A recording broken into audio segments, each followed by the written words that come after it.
All right, so Nathan Milliner here with my top 10 horror films of 2023. It was an okay year. I think I saw around 50 to 60 horror films from this year. And I'm just going to go through my top 10 and why. Not too in depth, not to ruin things. Just keep it as brief as I can. My number 10 horror film of 2023 is Influencer by Curtis David Harder. Cassandra Nod, I think is her name. This is a really cool thriller, kind of like a single white female type thriller. This girl meets an influencer on vacation somewhere in tropical, and she befriends her. They become friends, and then she basically just takes over the girl's life. This woman keeps taking the identity of influencers and living their lives, and I don't want to go into it, but I thought it was really cool. I think it was really well made, very well composed. I really liked it. It's one of the better horror films of the year. My number 9 is a very, very popular movie this year, a lot of people's favorite film, Godzilla Minus One. I've never been a big, huge Godzilla fan. This is easily one of the very best ever made. As most people will point out, the humanity in this film. We follow a kamikaze pilot in Japan right at the end, or right after the end of World War II, and he didn't follow through on his mission. He chickened out, and he flew back down just as Godzilla starts attacking Japan. And so the film follows him post World War II and becomes a redemption story while this big giant monster is attacking Japan. My number 8 film is Scream 6. I didn't love Scream 6, but I did like it, and it was kind of down on my list for a long time, but I really did like it. I liked the change of location, put it in New York City, opened up some opportunities. I thought it was great. I really liked the characters. I liked the storytelling. I thought it was an exciting film. It was a good Scream film, a good follow-up to the last one, which I've liked both of these. I think the thing that hurt Scream 6 for me, ultimately, that keeps it from, that kind of kept it down on my list, was I just didn't really like the killer reveal. I don't want to give it away, but I was just a little disappointed with it. I didn't, and the performances of the killer, the main killers, I didn't care for it. It was made up by the heroic part of it. Unfortunately, I guess that's over, but I like Scream 6. Number 7 is another slasher film, early slasher film that came out in the beginning of the year, from Kevin Williamson, who wrote Scream. And it's directed by a guy named John Hyams, and this was called Sick. Came out streaming, like directed to streaming. It's a very short, brief movie. It's like an hour and 20 minutes long. It's a post-COVID, it's set during COVID, like 2020. And these two girls are isolating themselves in a family house, cabin out in the middle of nowhere, and a masked killer attacks them. And I just thought it was really entertaining. I really liked it. It starred Gideon Ablon, who is the daughter of Pamela Adlon. We saw her sister Odessa last year in Hellraiser, and I really liked her in this, and I really liked her sister in Hellraiser. And I've always been a big fan of Pamela Adlon. I grew up watching Grease 2, and she was on Louis, and worked with Louis C.K. a lot. Has her own show, which I haven't watched yet, but I hear is really fantastic.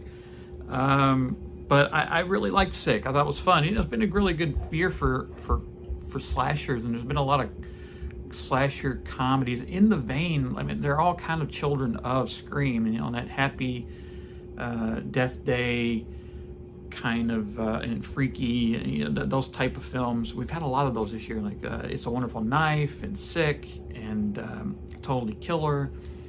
A lot of horror comedies this year, The Blackening and Megan. It seemed to be the year of horror comedy, or just having fun in the slashers, which another one pops up on here.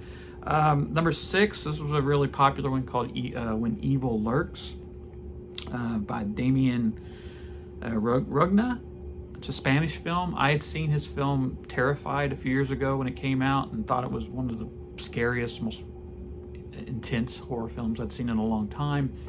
When Evil Lurks is no different. It is a hell of a film, and it's not a movie that you watch lightly.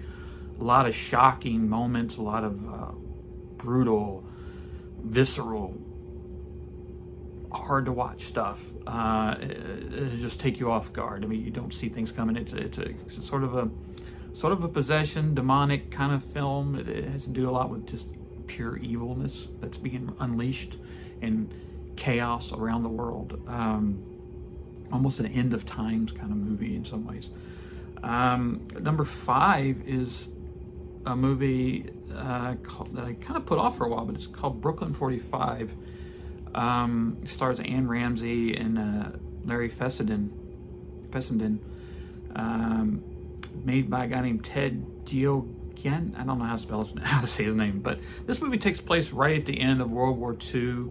These 5 military people who have been friends forever meet at Larry's brownstone apartment in New York, in Brooklyn, and he is very distraught, and he's called them there, and his wife has recently killed herself, and he wants to have a seance to talk to her, and that's a bad idea because, I mean, it's just, I don't want to give anything away, just go into it. But I really I didn't know where the movie was going. It was almost like a stage play. It's just these 5 or 6 actors in this one room in a brownstone, and just things start happening. And there's a great siege movie kind of stuff where people are turning on each other and fighting fighting, and what should we do and how do we get out of this and what's the right move. And then introduce Christina Klebe from the Halloween remake. Who plays I don't want to give anything away if you haven't seen Brooklyn 45. It's a fun watch. I really enjoyed it. Number 4, I have Beau is Afraid. Some people may say it's not a horror movie. It's Ari Aster's 3rd film. I'm a big fan of Ari's work. Beau is very odd. It's very unique. Joaquin Phoenix. It's just very surreal. I mean, he actually wrote this long before he even made Hereditary and Midsommar. But it's just unique. I just loved it. Another movie that I contemplated, it would have been my number 1 if I could, but a lot of people say it's not horror, is Poor Things with Emma Stone from the new film from Yorgos Lanthimos. He made The Favorite and the Lobster. That movie blew me away. It's one of the best films of the year. I think it's in my top 5 overall films. It's Frankenstein's story, but a bit more science fiction, fantasy than horror. But Beau is Afraid kind of fits in there. That would be a great double feature to watch Beau is Afraid and Poor Things. Yeah, that's number 4. Number 3 is a movie I've been waiting years for. Thanksgiving, another slasher film, a fun slasher film. I thought I didn't know what to expect. I was hoping that when Eli Roth finally made this film, it really didn't turn out the way I thought it would be, because the original it nailed, like, out of all the trailers from Grindhouse, the fake trailers, I thought Thanksgiving nailed it.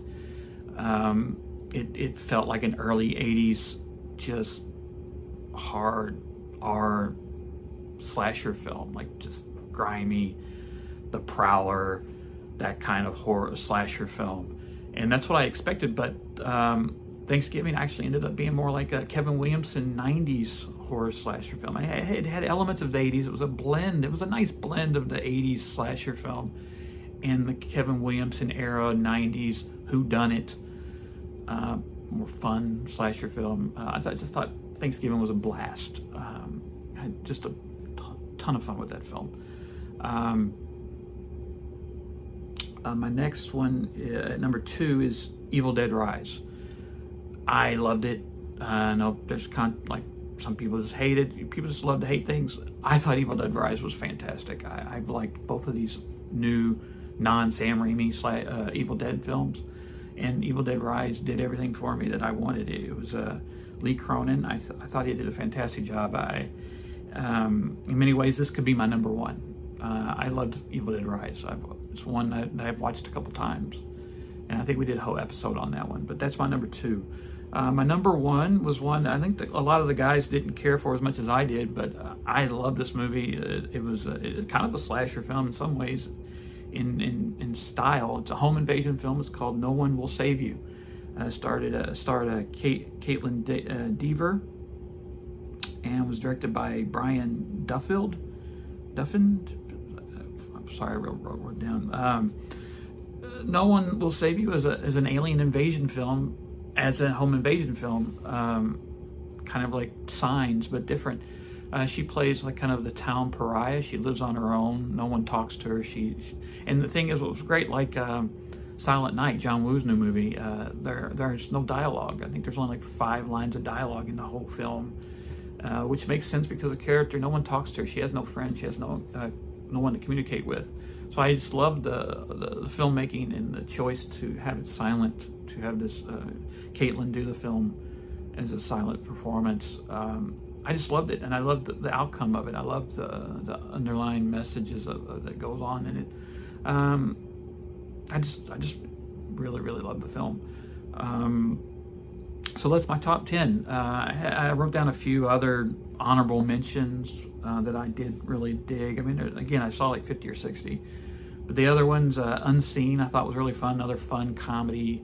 Unseen probably could have been in my top 10, and I think it was for a long time. I just really liked it. It was a fun movie. Hell House Origins, LLC Origins, the Carmichael Manor, I thought was really, really good. I think that series has been kind of underrated, and I really thought this was a good paranormal, supernatural horror film of the year. Infinity Pool, the Cronenberg sons' new movie, definitely worthy of being a top 10. Mia Goth is like becoming the screen queen of the time, and Infinity Pool is a hell of a watch. I really liked it. Just watched this one last night, Birth and Rebirth. Really twisted thriller. I won't give anything away. Go check that one out. I mentioned Totally Killer, Angry Girl and her Monster, another Frankenstein type movie. I think I got that title wrong. It's Angry Girl and Her Monster, or something like that. Anyway, it was a really cool, unique, interesting take on the Frankenstein mythos. Knock at the Cabin, M. Night Shyamalan's movie. I think it's probably my favorite M. Night Shyamalan film in a long time. I thought it was really good. I thought it was I didn't know where it was going. It was intense, good performances. I really, really liked it. I mentioned It's a Wonderful Knife, which again felt like a Scream movie. A lot of people didn't like it. I had a blast with it. That and Totally Killer would make a great double feature. Throw in Sick and you got a triple feature, or Thanksgiving. Really good slasher films this year, but again, the very 90s style satire, meta, just let's have fun with this genre year. It was a good slasher film year. And the last one I'm going to mention, and a lot of people on the fence, I don't love the film, but I at least respected its originality and how it made me feel, and it was just an experience I've never had. I went and saw it in the theater, and that was Skinamarink. I don't think Skinamarink is one of the best horror films of the year. It's not something I'm going to watch again and again and again, if I ever watch it again at all.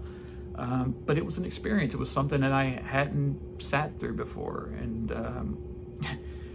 some people are going to watch it and be, this is very laborious and hard to watch. But I just respected its originality, its uniqueness. I just hadn't seen anything like that, and you don't get to say that about horror. A lot of these movies, I listed, we've seen before. We've seen shades of it. Skinamarink, I've never seen anything like it. So those are my movies for 2023. Hope you check them out.